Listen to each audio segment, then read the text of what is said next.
Hello everyone, I'm Grandmaster Damian Lemos here for TheChessWorld.com. Welcome to a new course where we'll be talking about the Czech Pirc for Black.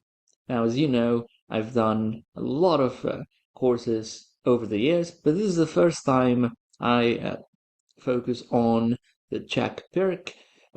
It's similar to the Pirc. Of course, we start off as a Pirc defense, we play d6. What I like about the Czech Pirc, as we'll soon discover, is that this is extremely flexible for black. Unlike the main lines in the Pirc where black plays g6, here by playing c6, we get a lot of flexibility. And this is what I really like about the system for black. Depending on what white does, we can play a Philidor's approach. We can still go for g6, mimicking what black does in the main lines of the Pirc defense. In some lines, queen a5 could be an option, getting the queen out early, but also attacking white's pawn on e4, b5 and b4. So there are many approaches for black, as we'll also see in future chapters as we study lines.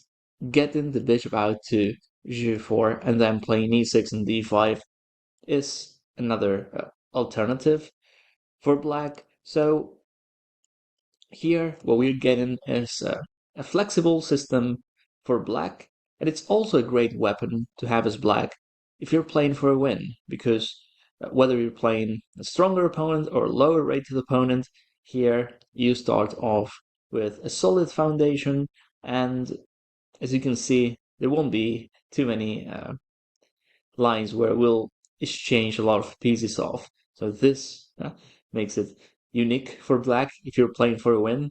It's, in my opinion, it's an opening we should seriously consider. So my approach to study openings is to see the main lines, and based on those lines, we'll analyze games. As I always say in my videos, analyze as many games as you can. You can always search a position in any online database, and then you'll get a lot of ideas. Just by analyzing fresh games, you'll grasp how to play an opening. So I'll do my best to show you the plans, the main concepts, and of course you'll find all of the lines we'll see, you'll find them in the PGM files with this course. So with that being said, let's get started. So after c6, there are many lines white can play. Knight to f3 comes to mind. Such a logical move. That's one of the options. White could be more aggressive and play f4. This is also known as the Austrian attack. It's the main line against the Pirc when black's got a pawn on g6. But here we don't have a pawn on g6, so this gives us extra possibilities for black, as we'll explore later on. White could go for positional approaches, playing g3, and then developing the knight to e2. He could play a4, which is the first move we'll analyze, and the first line we'll analyze in this course. So after a4, this is the beauty of this line for black. We've got, I would say, at least 2/3 approaches to consider. But the reason I start off with a4 is that this is one of the most natural moves our opponents can play, because after all, when they see c6, they might be concerned about us playing b5. So moves like a4, or even if he played knight f3 first, I would call those positional quiet lines, because white is not really going for an aggressive attack with f4 and e5. He's not playing f3 and g4 as white does in Sicilian. Here white, once he plays a4, wants to go for some strategy-based game. He's not going to castle queenside because he already has a pawn on a4, so it'll be easy for black to open up the queenside. So we know he's not going to castle queenside. He'll likely castle kingside, and then we'll have, as I like saying, a positional game. Right, so after a4, there are a few lines I want to show you, but I think we can start off with the Fianchetto system. So here, g6 is one of the moves. We'll also see e5 and knight d7 are possibilities as well, but I think black can choose accordingly. Since we know white is not going to castle queenside, it makes a lot of sense to transpose into a Pirc, because now we essentially know the line white's going to play. So here white plays g3. Makes a lot of sense because when he goes for a Fianchetto system, playing a4, it helps white control the queenside. As we know, he already stopped b5. So here white is playing an approach based on strategy. So bishop g7, bishop g2. So far, nothing out of the ordinary. And white plays knight to e2. Now, he could play knight to f3, but it makes more sense for white to keep this diagonal open. Now, knight f3 is not necessarily a mistake, but again, it's not really making the most out of his bishop. So here we can play knight d7 and e5, and then we get a nice King's Indians structure. Or we could play queen c7 and then e5 as well. Not really something white can do here about this, because if he plays e5 himself, then he'll have a lot of issues because of development. Now here, that pawn e5 is falling. So knight f3 is not necessarily a mistake, but I think if he goes knight to e2, he still gets to castle kingside, and then on top of that, he can try getting more space in the center. That's why the Fianchetto system is usually played with knight to e2 and a4. So it all makes sense for white. We cannot create counterplay on the queen side yet. And he'll try doing something like this. Now, after knight to e2, black plays e5. By the way, we're following a game played by Grandmaster Bologan as black, who's an expert in many openings. So let's see what we get here. After e5, white played h3 in this game. So a few concepts to analyze, and I think if we focus our analysis on pawn structures, this will help us not only in this opening, but in many openings as well. So if white plays d5, I think this is great news for us, because there's not really helping his bishop here. So after d5, we can take. Now, if he takes with a knight, let's see if I can get this done. Now, let's say he doesn't want to end up with a pawn on d5, and he goes for this line. The problem for white here is that, unlike a lot of Sicilians where we get this pawn structure, it's easy for us to get our pieces out. We are getting a lot of counterplay because that queen is a target, for lack of a better term. That queen there is not really doing much. It's nothing special. In a lot of lines, once we get our pieces out, the engine even recommends playing h5 and h4. So I guess that's trying to exploit the fact he doesn't have a knight on f3. So could be quite unpleasant for white. So d5, I'm not a fan of that move. Now, if he takes with a pawn, then we created a lot of imbalances. We see that the bishop on g2 is not really effective, and now we get an extra pawn in the center. So eventually we can try playing f4, f5, and e4, or just f5 to get a lot of space in the center. And the other great thing about this position is that the c file is all ours. We can put a lot of pressure on the c file, so I don't think white gets a lot by placing his pawn on d5 in these lines. So after knight to e2, e5, we know white played h3 in the game. There's one more concept we need to analyze. I'm sure most of you guys who play the King's Indian defense, you probably know these structures, or if you play the Pirc as well, you're probably familiar with what's going on here. After takes on e5, whether white trades queens or not, this is already very good for black, because here, in spite of the queen trade, we can see that the c6 square is fully controlled by black's pawn on c6, and when it comes to d4, we can easily maneuver all the way to that square with our knight.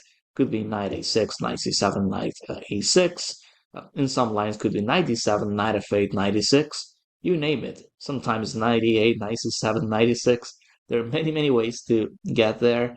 We could maybe, like if he had a knight on f3, we could remove that knight, and then we can try jumping all the way to d4 with either knight b8 or knight f6.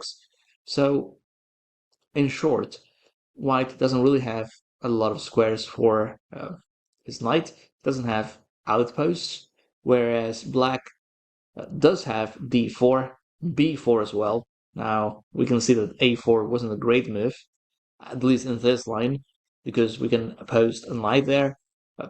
In regards to bishop g7, we can always relocate this bishop via f8.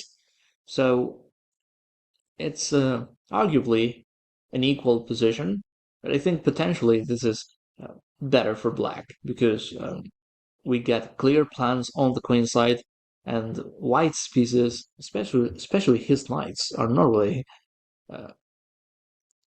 doing much. I don't really see how those knights can find good squares here. So that's one of the key lines that we could come across in the Pirc or King's Indian.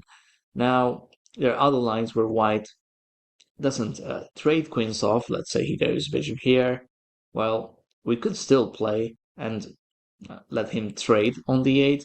But now if we play queen e7, we get all the bonuses we discussed before, plus the fact we got queens on board. So it'll be even easier for us to play for a win and create imbalances. So here, no surprise that after e5, white plays something like h3.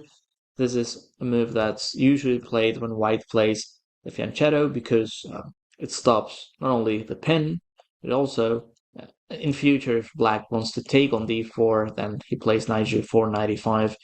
By playing this, white has even more space, and it'll be safer for him to play f4. It all comes down to black not being able to use the g4 square. So here after h3, Bologan plays knight to a6, white plays bishop e3, rook to e8. So we still keep the tension in the center. We still give him the chance to play d5, because we know d5 is not really something to be concerned about. And if he takes on e5, well, we know how the structure goes. It's comfortable for black. So white castles, and here we see black making the most out of the b4 square. Now, this is not the only move for black in this position, but I really like posting that knight there, especially because he already played a4.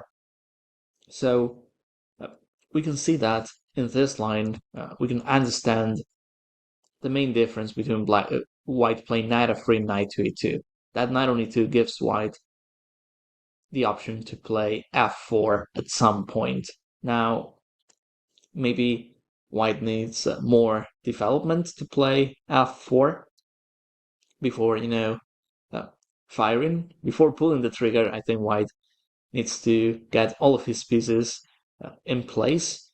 But that being said, f4 is a part of white's plan, and when it comes to black's ideas here, I think we need to also get ready to generate counterplay on the queen side, because that's we cannot just sit and wait here. We need to find ideas to have some initiative on the queen side. So after knight to b4, first we'll mention the move white played in the game, a5, which makes sense because it stops us from playing a5, and that would be solidifying our knight on b4.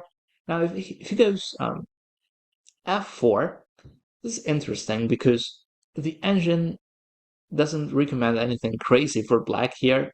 I mean, not really taken or on d4, f4. The engine recommends both b6. Now, b6, you're probably saying, why b6 here? Well, the thing is, bishop a6 is going to be a big deal, because then the pin on e2 and rook f1 is in play. We still got a lot of action going on the e file, so not an easy position to play as white, because what is he going to do? Is he going to take on e5? All of a sudden, by trading pieces off in the center, we get a much better position, let alone if we trade queens off. Now c2 is hanging, white's attack is over. Taking on e5 doesn't really make a difference because we'll get that pawn back easily. So white's attack is off. So taking on e5, not great. If he takes on e5 with the other pawn, still, I think this is just great for us. We threaten to take on d4 now, and he'll end up with an isolated pawn, bishop a6 still an option, and if he takes on e5, well, we know that pawn on e5 is something we'll retake easily. So I think, and I'm just talking from what I think the human eye would analyze first here, is f5, and this is where we see black fighting back. f5, it looks okay, no threat for white yet. Here is where we get a powerful play as black after playing d5. Now, let's look at this position from white's point of view. It feels like we're attacking playing f5, but then we see black playing d5, and this is how attacking with no solid foundation ends up. Remember when I said white should probably get all of his pieces out before playing f4?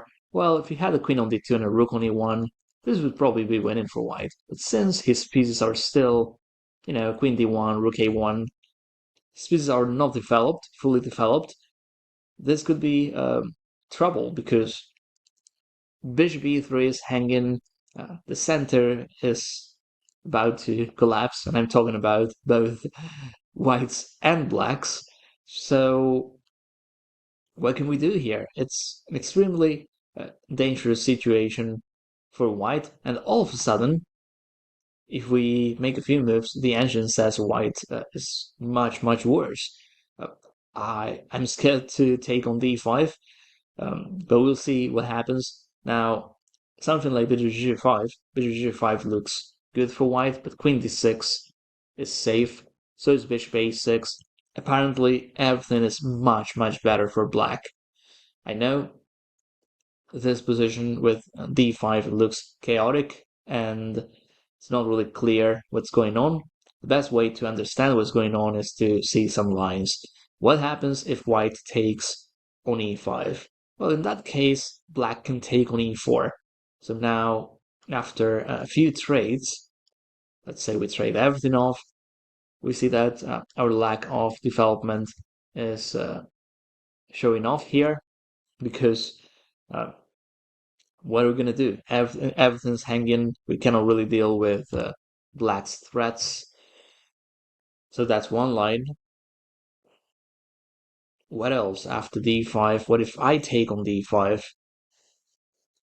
Doesn't look like a solution because now there are two targets on bishop e3.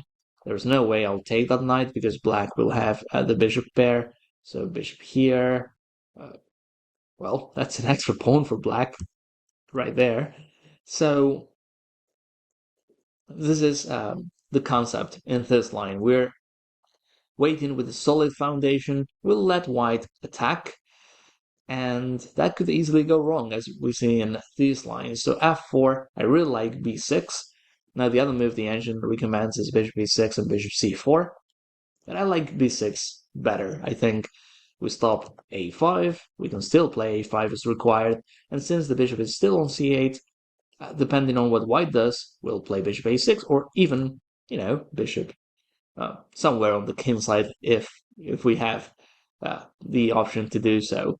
So that's my take on this line when white plays an early f4. Now a5 is the move played in this game, and I really like the way black played here. So to generate some counterplay, black takes on d4. Now, good news is that queen takes d4 is not even possible because we play knight takes c2. So white takes with the bishop. Just note, if he takes with the knight, we can play d5, and that I think gives us full equality, and perhaps even more because we get rid of white's center, still got issues on b2 and c3. We're fully protected on d5, so not a pleasant position for white. Now, he also has to consider the fact bishop e3 is hanging. So after bishop here, a5, so takes, bishop takes d4. Now we see black playing bishop d7. So now we'll understand what black's trying to do. White plays a move that's not easy to play. In fact, it's the best move for white here, and that is playing g4. Again, not an easy move to play, and I'm not sure most of our opponents will do this. If they don't, then we can still try what black played in the game, which is c5 and bishop c6. That bishop on c6, as we'll see, is a boss. It's just completely dominating both center and queenside. It was on c8 a few moves back, and now by just playing bishop d7, c5, and bishop c6, we get a much better bishop, and also we target white's bishop on d4, which is, to be honest, a powerful piece. So white goes g4. Now let's see what happens if he just plays, as we were discussing, something else, like queen d2. Here it's easy for us to create counterplay. Now, I believe white would play bishop e3 here. If he takes, we can just take back. We get the bishop pair. Not really concerned about d6 because c2 is hanging as well. So, in fact, this is probably better for black. So, bishop here, now bishop c6. Now we got eyes on e4 as well. Not easy for white. That, by the way, runs the risk of getting a much worse position if we manage to get all of our pieces out. Now d5 looks crushing if we manage to play it successfully. So, yeah, no surprise that white tries g4 here to get and claim some space on the king side. White plays bishop e3, so bishop c6. So we can argue that white has some more space. Now, that being said, I think that position is equal in chances. Again, I understand why he's got more space, fine, but I don't see him having a successful attack on the king side. And on the other hand, in a lot of lines, we can try getting queenside space. We can even play b6 here, trying to play d5 at some point, and making sure c5 is protected. So that's one line the engine seems to like. Even d5 right away. This didn't happen in the game, but the engine um, says this is not bad for black, because here, I mean, we gotta think like an engine to understand this, because now we're down a pawn, but apparently there's only a slight advantage for white. I understand where the engine is coming from, because in spite of being down a pawn, we get a lot of play on the queen side, and that against an engine is probably, I mean, if we were playing white, that against an engine is not a great idea. So it's good to know that even if we lose a pawn, we're not even losing here as black. We get a lot of initiative in return. Now, b6, I think it's a solid play. In this game, Bologan played knight to d7, f4. That's a big blunder by white because, again, we mentioned this playing f4 without proper development, and after d5, white is simply in trouble because bishop e3 is hanging, and then if he's not able to take on d5, then we'll play d4. And all of a sudden we got that weak pawn on d6. We managed to bring it to d4. That's a big, big change in this position. So that's essentially what happened in this game. It's interesting to see that here we still got a lot of ideas such as d3. Now, it was even better to play queen c7, and then I assume the plan is rook to d8. At some point, we'll still have c4 and d3. This is so uncomfortable for white. What black played in the game, it gives white some chances to come back, because now after e5, there's knight e4 and knight e6. So here, black decides to sacrifice a piece. It is a big, big change of assessments. In one position, black is clearly better, then it comes back to equal. And now we got this position that it's not easy to assess what's going on. I would say that black, in practice, is in the driver's seat because we just got a lot of attack in spite of being down a piece. We've got pawns in return. We can bring our rook. We can play c4 and d3. In practice, I would say it is so much easier to play for black. So this is what happened in this game. Now, if black played a simpler approach, like queen c7, then it's simply clearly better for us. If white tries what happened in the game, then the difference is his king is exposed. So here, by playing rook d8, we'll play queen c6. He won't be able to play what white played in the game. So this is an interesting line, I think. The game, of course, has a lot of moments where things can be improved. That's the case for every single game we'll analyze, by the way.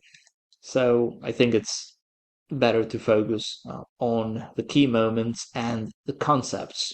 Taking on d4, bishop d7, c5, and bishop c6. Previously, we mentioned the pawn structures when white plays d5, or when white goes for an early f4 without development. The structures where we get trades like this, where we get what I would call King's Indians endgames. So knowing the plans will be much, much better than just memorizing moves. That's the reason why I use this approach for studying openings. So with this, I'll finish this chapter. I hope you found this useful. I hope you could learn something. And of course, I want to see you guys on the next one. Thank you.